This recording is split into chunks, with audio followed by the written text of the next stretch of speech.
WordPress SEO. That's what we're going to be talking about today. We're going to go over 20 essential pre-launch tips and tweaks. These are things I do for every WordPress site that I publish, things that will make your site launch go smoothly and get you as prepared as possible in terms of search engine optimization. So grab your pen and paper. We're going to get started in just a minute.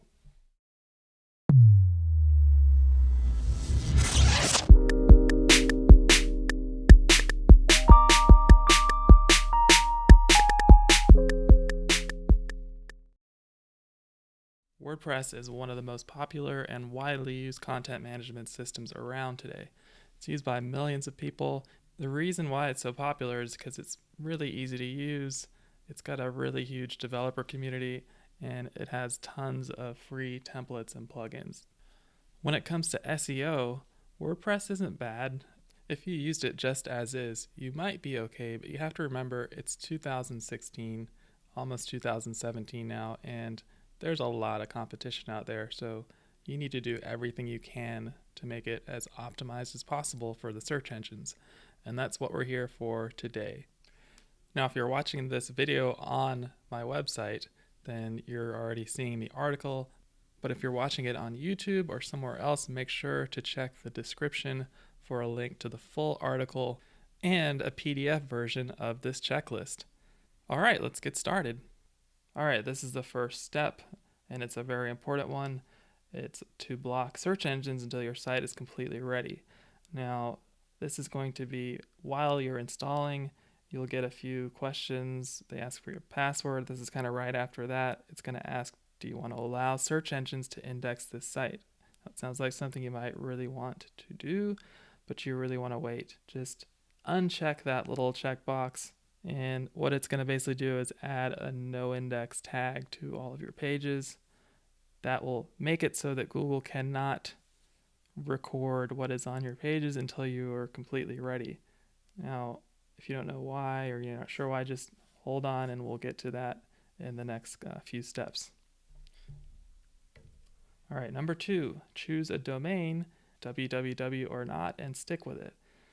Now, this is something that is really just personal preference. As you can see, my site has no www, but a lot of sites do. It's just something you want to look at. What would your users like? What do you like? Is your name really long? Is the www make it too long? There are a few technical things that are different about either or, but the point is to stick with the one that you pick, and you want to actually put that into your settings and redirect the other one to the one that you've chosen. And you'll do that in an htaccess here and also in WordPress settings. There's a tutorial on the site that I'll link to. And all right, we'll move on to number 3, set up social media accounts. Now, this one is really going to depend on what you're comfortable with. I would say to go with the networks that you are already using if possible or are comfortable with. I say the one exception here would probably be Facebook, just because of the sheer size of the audience. At least from my experience, I found that it's a good value to advertise there. But you probably want to just test that yourself. One other quick tip would be if you're maybe thinking about something like Twitter or LinkedIn, especially with Twitter, you should probably go ahead and try and get whatever name you want to use, whatever username you want, because it's kind of like a domain where if someone else sees it and they want it, and they get it, then you're not able to get it. So some other things to keep in mind is that you can use, personal profiles on some of these other networks, but you can't on Facebook. You have to use a page specifically for businesses and websites and things like that. Number 4, set up accounts for Google Analytics and Search Console. Now, both of these are very important, and fortunately they're both really easy to set up. All you need is a Google account. We'll go over Search Console first. Search Console is all about monitoring your site's health, and it's the way that Google lets you know when there are problems on your site. Things like broken links that are redirected, or anything that makes it difficult for them to index your site. They'll let you know about it and you can fix it. You can see in this graph here, there are things that have been wrong, and over time those have been going away. They're saying there are 5 broken links here that need to be fixed. So that's a good thing, that you can fix things that are broken. This is also where you would submit a sitemap and a lot of other things you can do here, but the most important thing is that you set up the account. That way if anything bad happens, they can let you know and you can fix it. Google Analytics, on the other hand, is for measuring traffic. And you can see some of the things that you can measure here. You can learn about who's coming to your site, where they're coming from, how long they're staying, what kind of devices they're using. Very useful information. It's a really powerful tool and it's free, so that's awesome. The one thing you'll want to do is probably exclude yourself from being recorded, because in the beginning there are probably not many people visiting your site. In fact, it's probably just you, and you don't want to kind of muddy up your analytics and see a lot of visits from yourself and not be able to tell when actual people are coming to see or coming to use your site. And this explains how to do that. You just get your IP. You can search Google for what's my IP. Set up a filter that excludes your visits by IP address. Pretty straightforward to do. Most basic things are here in Google Analytics, so just go ahead and get that set up.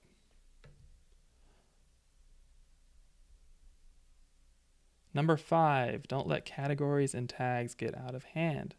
Now, categories are really useful. They're great for people because you can have, a list of categories and it can help people navigate your site. They're also great for search engines because they help to kind of silo your content into groups and help Google to crawl your site more efficiently.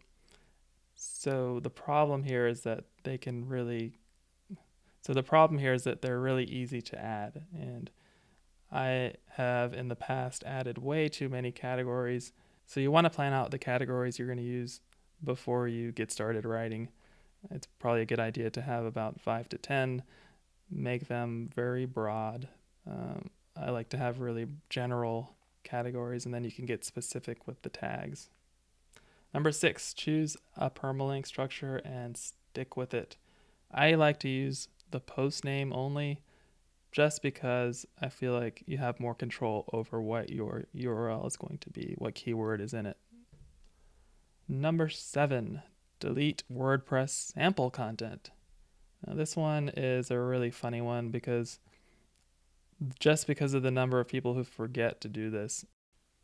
Hello world, hello world, hello world, hello world, hello world. You get the picture. There's just a ton of them, and it's just crazy because some of these are like really, real sites, and they've got like a really nice site, and then, oh wait, they've got hello world. Yeah. So I hope this gets the point across. Don't forget to delete sample content. Number 8 is going to be install a WordPress plugin for SEO. Now, there are a lot of options out there for SEO plugins. I'm going to recommend one of them, and that is Yoast.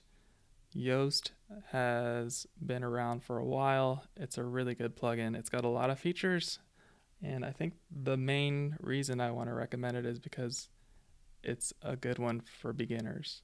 You could just use it right out of the box, I believe, and be okay. Also, it's the only one I've ever used. So there's that. But it does have this awesome setup wizard, which is always good. So I would recommend at least going through and answering these questions in the setup wizard, and you should be okay. I am going to recommend a few more tweaks, and the next couple of steps here will also involve Yoast. So let's go on to the next step. Number 9 is going to be to take care of these category and tag pages. We talked about these pages a little bit already. The problem here is that category and tag pages just tend to not have much in the way of content. Whatever there is already on other pages, and it just tends to be not very substantial content. So what I usually do is no index them, which means block them from Google. The other option, which is actually a better one, would be to actually create custom content for these category and tag pages. You can see the example below right here, which is actually from the Yoast website. You can take a look at that. You can find it in Google. He has actually created unique content for each category and tag page, and they are indexed. And like I said, that's a much better option. It just takes time, so it just depends on what you want to do. Number 10 is going to be to make sure your site is optimized for social. And you'll do this with Yoast, and it's going to be in the Yoast settings under social. And you just want to make sure that you add all the information that you possibly can. It's going to ask for all your accounts, and it's going to ask you to go a couple of steps further with some of the specific social networks. For example, Pinterest will make you verify your website, and I believe there's a few extra steps that you can do with Facebook and Google+. But you want to do as much as you can to make this work as well as it possibly can. All right, moving on. Number 11 is going to be to add an XML sitemap.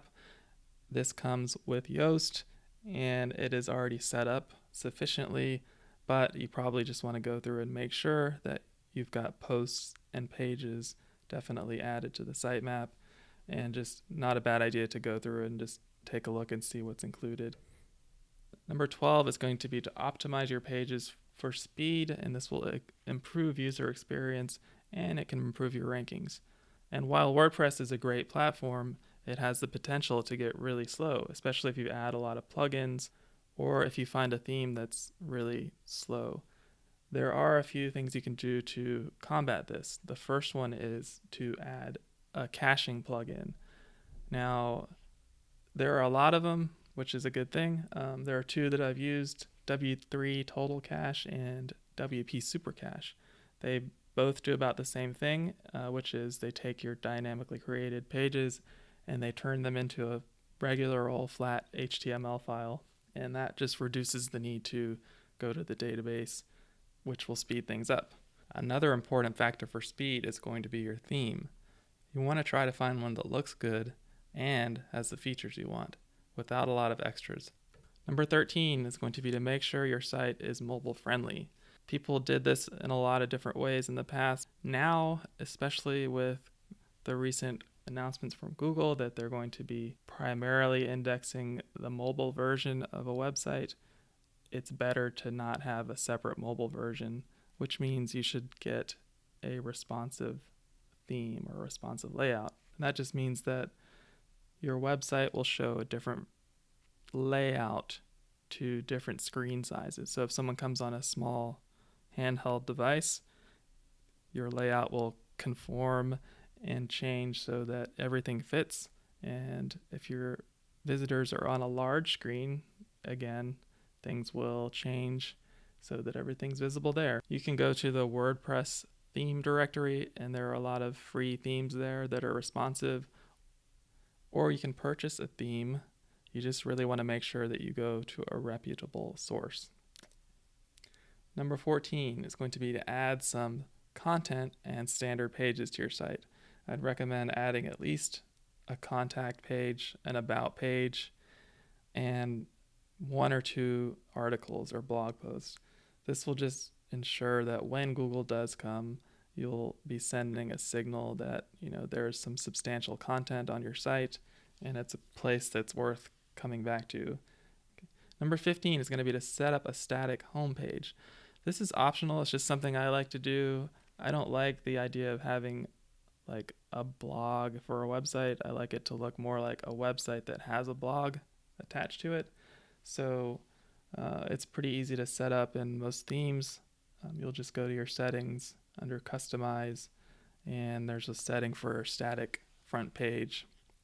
The little bit tricky thing is that to have a blog, you basically need to just create a blank page with the name blog or whatever you call it. It could be articles, but just make sure that it's blank. That's the important thing. And then for your home page, you'll set up a regular page that has whatever content you want on your home page. And then when you go into the settings to set up the static front page, you select that home page for the front page and the blog page for the post page. And even though that blog that you set up was blank, that will be the place where all of your blog posts are shown in chronological order, just like a regular blog. Number 16 is going to be to create a custom menu. This is really important for SEO because it's the place where you'll be able to add links to your most important content. And you can also control the anchor text that you have on those links. So it's just better to go in and set up a custom menu so that you can control what's there. Number 17 is going to be to start a mailing list. This is something I wish I'd done a lot sooner. It might not seem like an SEO related thing, but it's just a really good thing to do because it can be one of the only sources of traffic that you have that you control 100%. And if you want to get started, MailChimp is a good option for free. And you could use something like SumoMe to actually collect the emails. Number 18 is going to be to secure your site from hackers. This one is so important. There are just a bunch of people out there that don't have much to do, and they just like to find sites that are vulnerable and hack them. A lot of them just like to kind of put their name across the front page and say, hey, look what I did. Others like to delete all your content. But installing one of these plugins just really reduces the chance that you'll get hacked. The one I've used is called WordFence, but there are probably a lot of other good ones. Just take a look at the reviews and choose one. Number 19 will be to crawl your site and fix all errors. There are a couple of tools to do this. The one I like is called Screaming Frog, and it's free for really small sites. What it does is basically does exactly what Google does when they index your site, and it shows you all of your content kind of at a high level view. It shows you any errors, and it allows you to fix things. Some things you'll want to look for right off the bat might be any broken links, which would show as a 404, or maybe 301 redirects that you didn't know about. Look at your titles, look at your descriptions, look at how much content you have on your pages. Just make sure that all the content that's there is substantial enough. Okay. Number 20, flip the switch. So once you've got everything done, if you're sure it's all done, go back to your settings, and all you have to do is uncheck that box and click Save Changes, and that's it. Google will then be able to crawl your site. You want to keep monitoring your webmaster tools, or sorry, it's not webmaster. You want to keep monitoring your search console. Make sure that Google is indexing properly, that they're not having any problems. You want to keep checking your Google Analytics and see that you're starting to get visitors. And that's it. You're ready to go. So I hope this has been useful for you. I hope this helped you get your site launched. And if you could ever have any questions, I'm always happy to help. You can find me on Twitter at BodyJones, pretty much on most other networks as that same name. Good luck with your site, and thank you for watching.